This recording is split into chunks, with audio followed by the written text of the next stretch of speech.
കണ്ണൂർ ഇരിട്ടിയിൽ പുഴയിൽ ചാടിയ കാപ്പ കേസ് പ്രതിയുടെ മൃതദേഹം കണ്ടെത്തി. തലശ്ശേരി സ്വദേശി അബ്ദുറഹീമിന്റെ മൃതദേഹമാണ് കണ്ടെത്തിയത്. പോലീസ് പരിശോധനയ്ക്കിടെ വെള്ളിയാഴ്ചയാണ് റഹീം പുഴയിൽ ചാടിയത്. സുല്ലൈസക്ക് വിവരമായി ചെയ്തു. സുല്ലിത് എന്തിനാണ് ഇയാൾ പുഴയിൽ ചാടിയത്? എന്തായിരുന്നു ഇയാൾ കാപ്പ കേസിൽ പെടാനുള്ള കാരണം എന്താണ്? പോലീസിനെ ആക്രമിക്കുകയും ലഹരി വസ്തുക്കൾ കൈവശം വെക്കുകയും ചെയ്തതടക്കം നിരവധി കേസുകളിൽ സ്ഥിരം കുറ്റവാളിയായിരുന്നു റഹീം.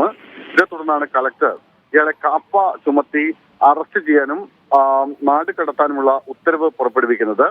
ഇതിന് പിന്നാലെ തന്നെ അബ്ദുൾ റഹീം ഒളിവിൽ പോവുകയായിരുന്നു.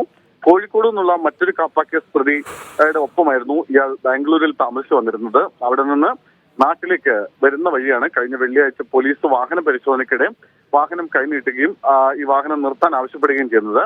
പിന്നാലെ തന്നെ റഹീം വാഹനത്തിന്റെ ഡോറ് തുറന്ന് ഇടവഴിയിലൂടെ ഓടി നേരെ വരപ്പോൾ പുഴയിലേക്ക് ചാടുകയായിരുന്നു. എന്തായാലും കഴിഞ്ഞ 2-3 ദിവസങ്ങളായി പോലീസ്, ഫയർഫോഴ്സ് ഒക്കെ സംയുക്തമായി തെരച്ചിൽ അവിടെ നടത്തുകയായിരുന്നു. അതിനിടയിലാണ് ഇന്ന് പുലർച്ചെ കിളിയന്തറ പുഴയുടെ ഭാഗത്തു നിന്നായി ഇപ്പോൾ റഹീമിന്റെ മൃതദേഹം കണ്ടെത്തിയിരിക്കുന്നത്. മൃതദേഹം ഫയർഫോഴ്സും റെസ്ക്യൂ ടീമും ചേർന്ന് ഇപ്പോൾ കരയിലേക്ക് എത്തിച്ചിട്ടുണ്ട്. തുടർന്ന് ഇരിട്ടി താലൂക്ക് ആശുപത്രിയിലേക്ക് മാറ്റും. ശരി സുനിൽ സർ.